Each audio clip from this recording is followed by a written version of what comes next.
Peace, love, everybody, and welcome to God Wins TV. I'm your host, Reverend Sonja. So we are continuing on our house cleansing series. Today we're going to be talking about salt. And salt was used in the Bible, and it's actually mentioned in the Bible quite a bit. We are the salt of the earth, and our bodies are the temple of the Holy Spirit. So in the temple, in the King Solomon's temple, salt was used on every single offering, okay, because salt is not only physical, but it's also has a spiritual component with it. And what it does is, let me illustrate with a story. Okay, have you ever walked into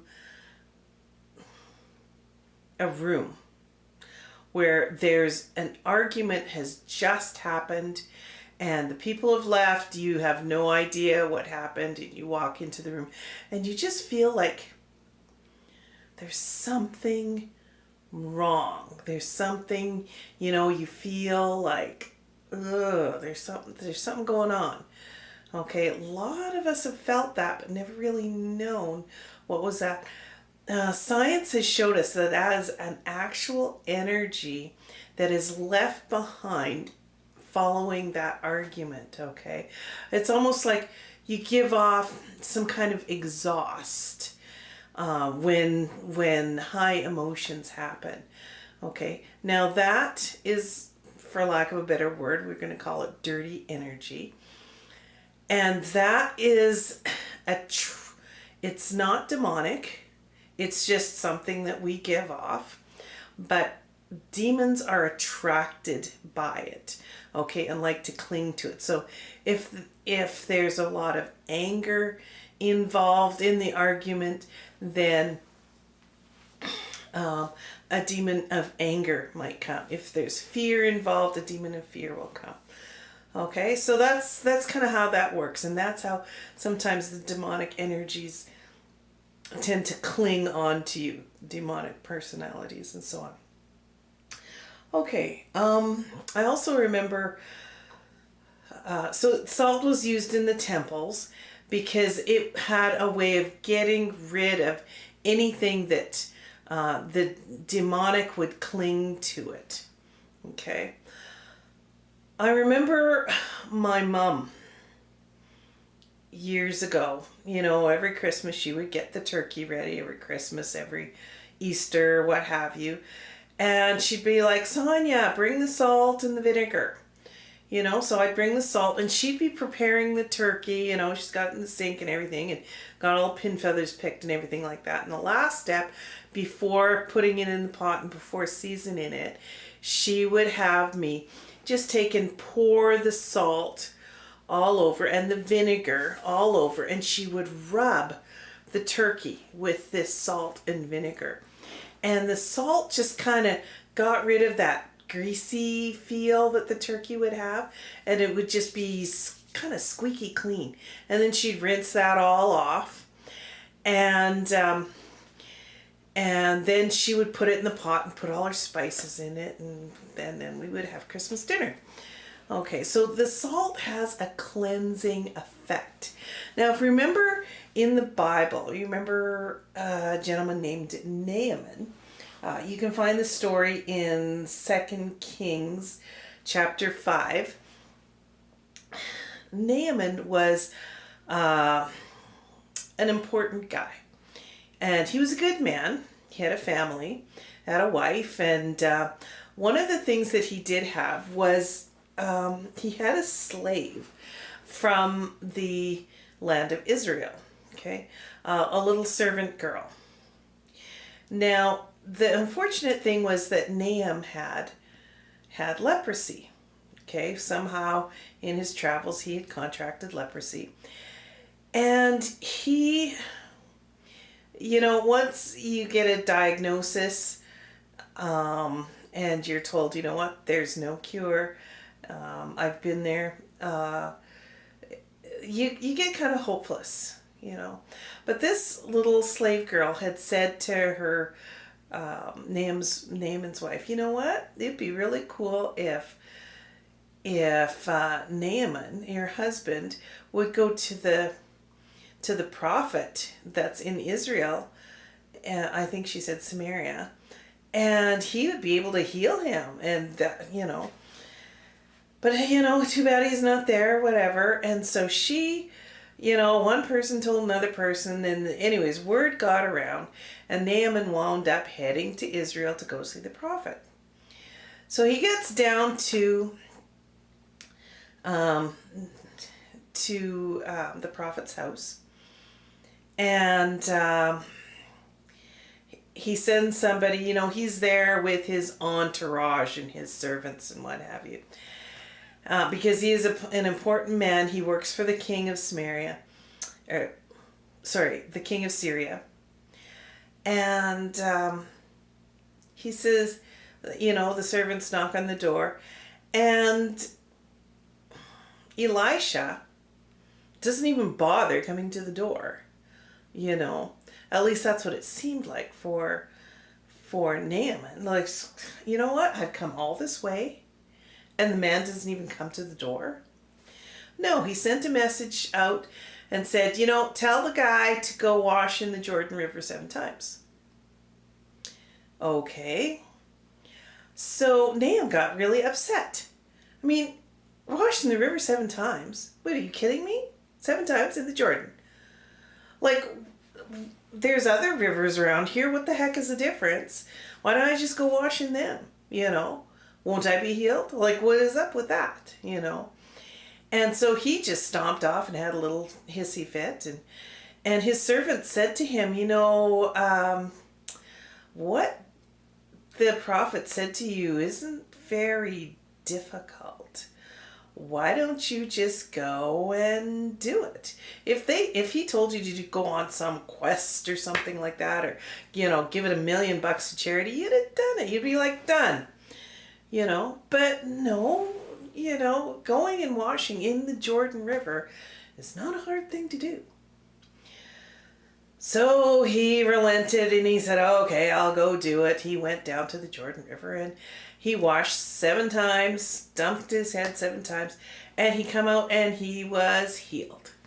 Well, he was overjoyed. So overjoyed, he decided, you know what, I'm going to go back to that prophet's house and I am going to give him a gift because, hey, you know, yeah, I had a temper tantrum and whatever, but you know what, I want to make it up to him and I want to do something good for him. So he got back onto his camel or whatever it was, and he rode back to the prophet's house. And he said, Prophet, I want to give you a gift. I want to give you some money, some whatever, food. Just tell me whatever it is that you need. And the prophet would have none of it. He wouldn't take anything. Okay. So Naaman decided, well, nothing I can do, I guess, you know. Thank you. So he started riding off. And then there was Gehazi. Gehazi was a servant of Elisha, and he said, this guy's rich. I'm going to get me some of that.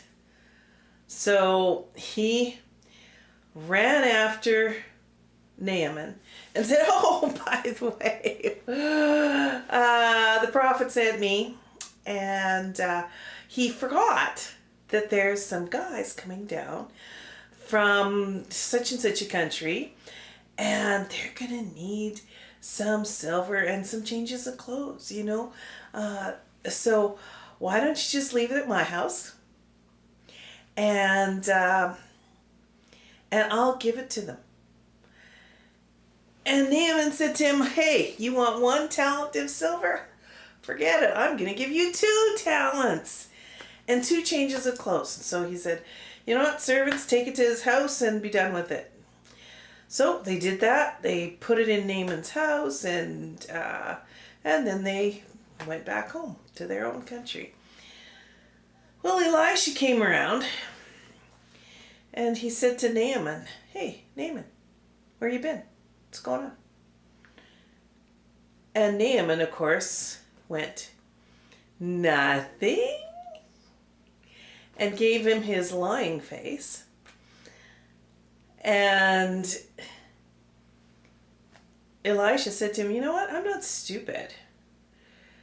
I know that you took money and took gifts from Naaman. So what's going to happen with you is you're going to wind up having leprosy for the rest of your life, you and your family. And so people say, well, God was punishing him. No, God was not punishing him. Back then, they didn't understand about bacteria and what's that had to do with. Remember, that silver and that those changes of clothes had been owned by a leper, okay? And so that is how Naaman got the leprosy. It was the bacteria that was spread, okay? Remember, Elisha would have absolutely nothing to do about it because he was obedient to God. Okay, God knew about bacteria and what have you. People didn't know anything about that at that time. Okay, so they knew that they were supposed to have all these cleansing rituals, but that's all they were to them, was rituals. Okay, that's why it's important not to think of these things as ritual only and obedience only. If we ask ourselves the question why, we will very shortly get the answer. Okay, it's part physical, part spiritual, as I said. Okay. So, when you're using salt, and speaking of the Jordan River is extremely salty. So salty that it will leave just kind of a salt line on the shoreline, right?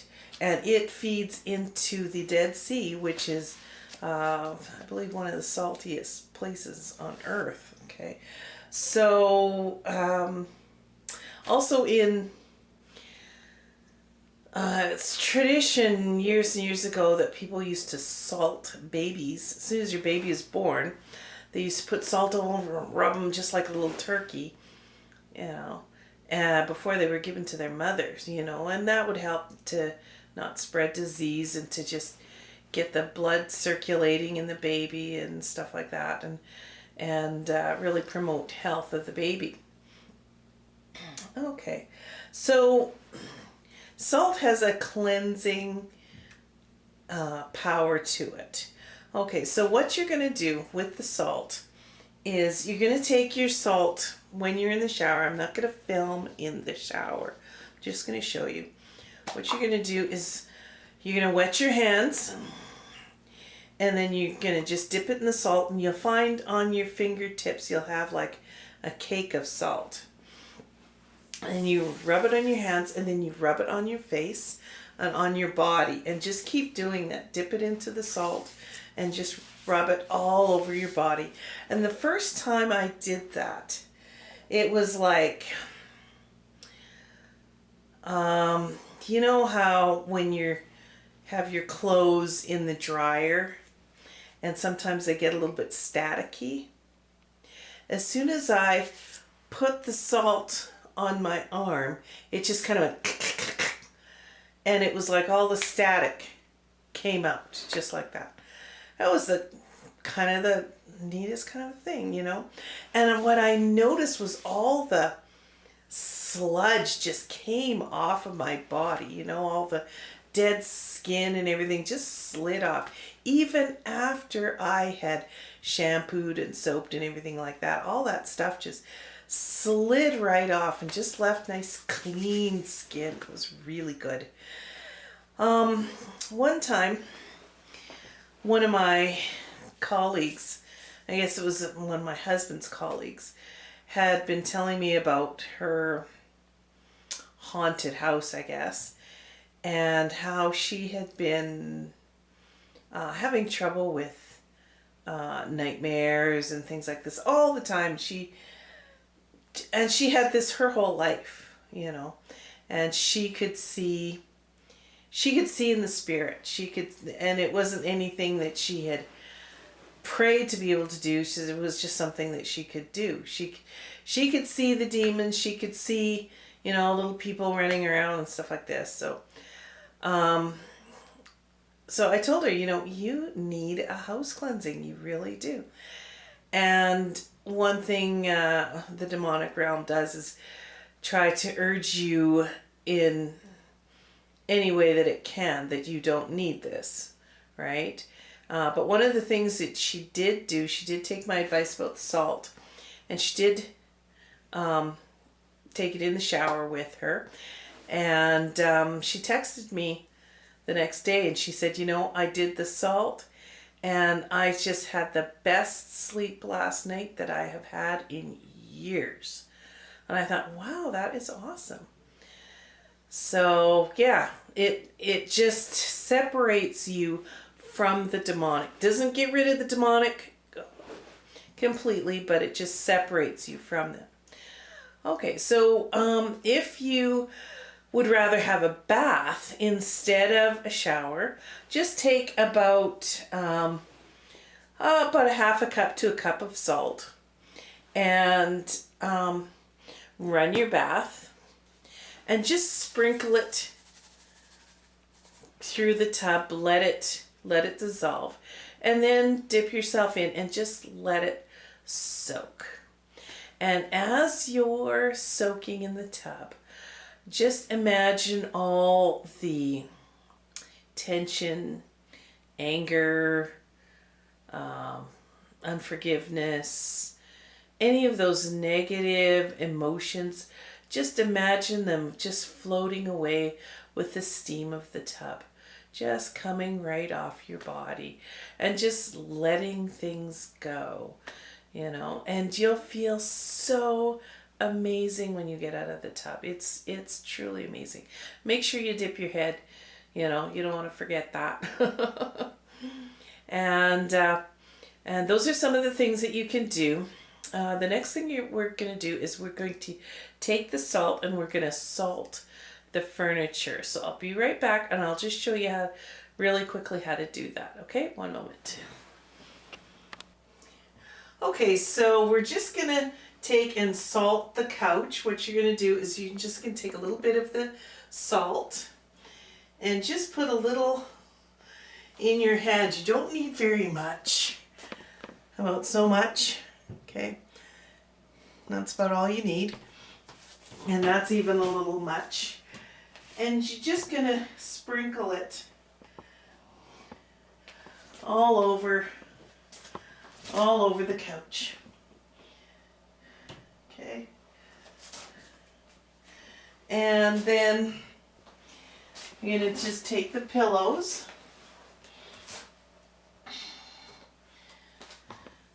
and just salt a little bit on each of the pillows. And you're going to leave it there for probably 24 hours. I'm just doing a pinch. And not so much that when your guests come, they're, you know, sitting on it and saying, oh, you know, what did you spill? Just a little tiny bit, that's all you need. And you're going to go through your house and salt the carpets and that sort of thing, and you could have like a little spray bottle with water and say about a cup of water to a half teaspoon of salt, and just, you know, spray the curtains and what have you, and that's about it. And in 24 hours, just vacuum it up and you're done. Okay, one of the things that I should mention is that wet salt can be quite corrosive, so you don't want to use too much salt in your water when you are, say, spraying salt on your curtains and that sort of thing. You just want to use a tiny little bit, like I say, about a half teaspoon of salt dissolved in about a cup of water in a spray bottle, and you should be able to, you know, spray your curtains just a little bit. And that should just get rid of that dirty energy. Okay, so that is only one of many of the steps that we're going to use for house cleansing. The next video we're going to talk about the anointing oil and how to use it. So I hope this helps, and again, this is Reverend Sonja with Godwin's TV. Peace, love everybody, and I will see you on the next video. Okay, bye.